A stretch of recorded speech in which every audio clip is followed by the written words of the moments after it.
अऊज़ु बिल्लाहि मिनश्शैतानिर्रजीम बिस्मिल्लाहिर्रहमानिर्रहीम अस्सलामु अलैकुम वरहमतुल्लाहि वबरकातुहू। आज हम बात करेंगे सदका फ़ितर के अहकाम और मसाइल कि ये सदका फ़ितर क्या है। सदका फ़ितर के मायने हैं, फ़ितर के मायने तर्क करना, छोड़ देना, यानी कि तर्क करना। चूँकि ये सदका रमज़ान मुबारक के रोज़े पूरे होने के अख्ताम पर दिया जाता है, इसलिए इसको सदका फ़ितर कहते हैं। अभी सदका फ़ितर किस पे फ़र्ज़ है? सदका फ़ितर हर आज़ाद पर, ग़ुलाम पर, औरत पर, मर्द पर, अमीर हो या गरीब हो, छोटा हो या बड़ा हो, अगर न्यू बेबी है यानी एक दिन का भी बच्चा है ना, तो उस पर भी फ़र्ज़ है। और इसका निसाब ये है कि जिस शख्स के पास एक दिन और रात की खुराक मौजूद होगी तो सदका फ़ितर ज़रूर देगा। अब सदका फ़ितर का मकसद क्या है?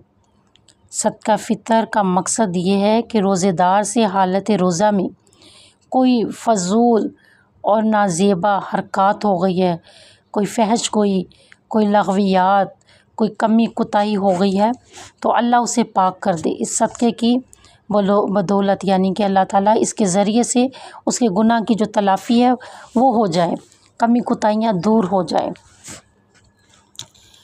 अब सदका फ़ितर की मिक़दार कितनी होनी चाहिए? सदका फ़ितर एक सा फ़र्ज़ है, एक सा, जबकि जमहूरिया अहले इल्म के मुताबिक एक सा 2600 ग्राम तकरीबन 2.5 किलो का होता है। यानी कि जैसे गंदम की 2.5 किलो से 2.25 किलो तक की कीमत जो होगी, अब वो अपने अपने मुल्क के मुताबिक कीमत होती है। मसलन जैसे कोई अब पाकिस्तान में है तो वो पाकिस्तान के मुताबिक ही कीमत देगा कि 2.5 किलो गंदम की कीमत क्या होगी। और अगर वो बाशिंदा पाकिस्तान का है लेकिन रहता वो ऑस्ट्रेलिया में है या सऊदीया में है, तो वो सऊदीया के जहाँ का वो रिज़्क़ खाता है ना, जहाँ की वो खुराक खा रहा है, वो उसके उस शहर उस मुल्क के मुताबिक ही जो है ना सदका फ़ितर अदा करेगा। अब सदका फ़ितर अदा करने के 2 औक़ात है, फ़जीलत का औक़ात और जवाज़ का वक्त। फ़जीलत का वक्त और जवाज़ का वक्त।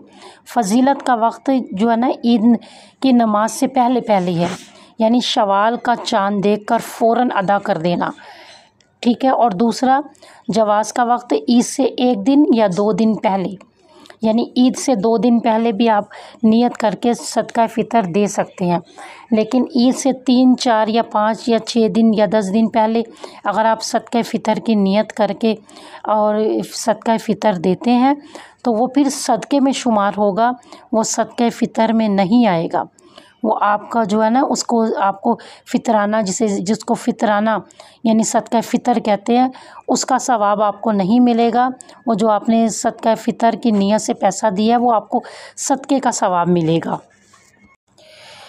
अब सवाल ये बनता है कि किस मिक़दार में, यानी सदका फ़ितर की मिक़दार और अफ़राद के एतबार से, यानी 2025 में किसको कितना देना चाहिए।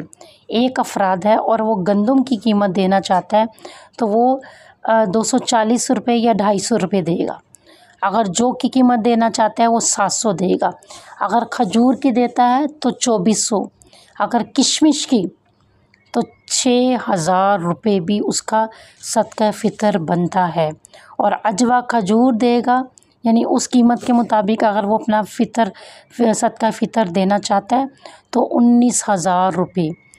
यानी कि ये ज़रूरी नहीं कि सिर्फ़ आप गंदम की कीमत निकालें और 250 रुपये जो अपना सदका फ़ितर दे, नहीं। अगर अल्लाह पाक ने आपको दे रखा है तो आप गंदम भी और जौ भी और खजूर भी और किशमिश भी और अजवा खजूर की कीमत भी अल्लाह ताला को आप यानी ये सदका फ़ितर में दे सकते हैं। यानी अल्लाह की रज़ा के लिए सदका फ़ितर में आप अजवा खजूर के 19,000 भी दे सकते हैं, 6,000 भी दे सकते हैं किशमिश के, और खजूर के भी और जौ के भी दे सकते हैं।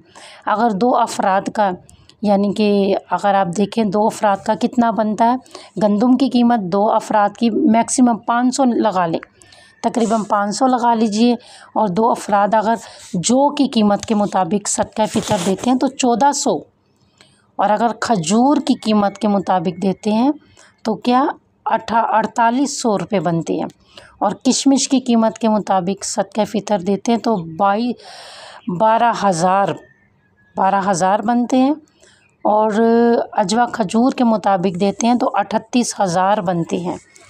इसी तरह 3 अफराद का अगर गंदम की कीमत है तो उनका तकरीबन 725 रुपये यानी 720 रुपये बनेंगे। इसी तरह आप लगाते जाइए और वो कीमत, तो ये ज़रूरी नहीं है कि हम जो है 250 रुपये ही दें या 300 रुपये दें, आप इससे ज़्यादा भी दे सकते हैं, जिसकी जितनी गुंजाइश है। अगर आप गंदम का आटा खाते हैं तो उसके मुताबिक देंगे, अगर जौ का इस्तेमाल करते हैं आप तो आप देख लीजिए जो जितना साहिब हैसियत है वो उसके मुताबिक देगा। आप सदका फ़ितर में 500 भी दे सकते हैं, 700 भी दे सकते हैं, 2400 भी दे सकते हैं, 6000 भी दे सकते हैं और 19,000 भी आप दे सकते हैं। ये एक अफराद का यानी एक फ़र्द का सदका फ़ितर होगा। वमा अलैना इल्लल बलागुल मुबीन।